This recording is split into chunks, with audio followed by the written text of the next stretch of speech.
Here we are guys sa St. Rita's Gymnasium, Balingid sa Misamis Oriental. Ito po yung ating mga examinees. May tanong po doon, Brian.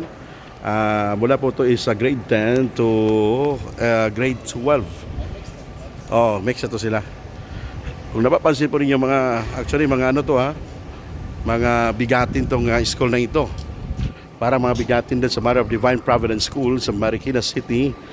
Mga gwapo gini sila guys, basta na sila standard o ganang haircut. Ana ang mga RVM sisters. Oh. Syaro ani walay mahimong pari out of 30s, 35. No?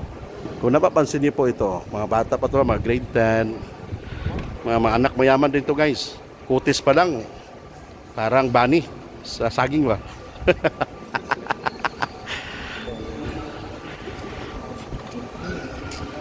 Oh, di ba? So oras natin is alas 3:33 ng hapon.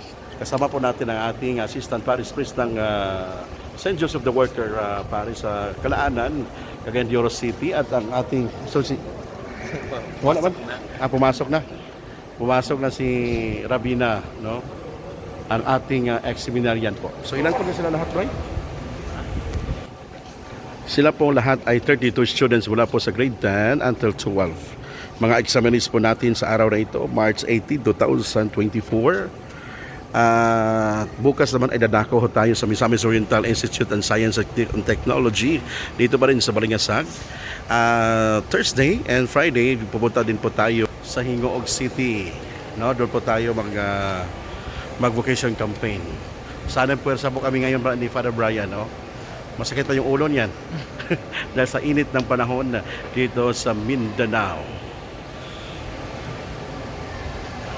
Ito naman yung examinees natin guys.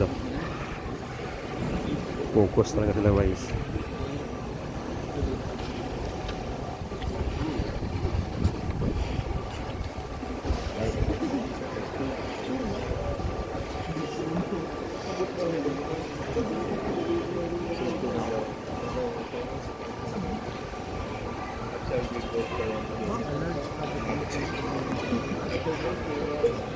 Thank you po sa snacks, Sir Abaw, Sir at Sister, the principal.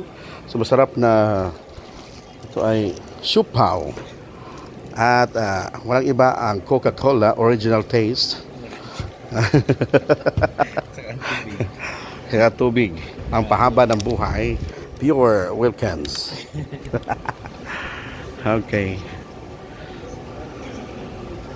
So ganon din po nangyari noon last year, no? Ang dami po na nag-exam. I hope kung ilan po ba ang papasok in the final at kung sino po ba ang mag-yes to God this coming July 2024.